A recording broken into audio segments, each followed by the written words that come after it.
Hello friend.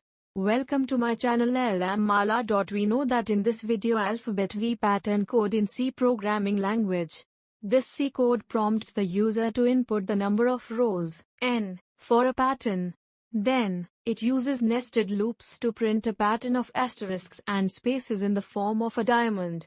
The outer loop runs from 0 to n1, representing each row of the diamond. The inner loop runs from 0 to 2n1, representing each column. Within the loops, it checks if the current cell position matches the condition for printing an asterisk. If the condition is met, it prints an asterisk, otherwise, it prints a space.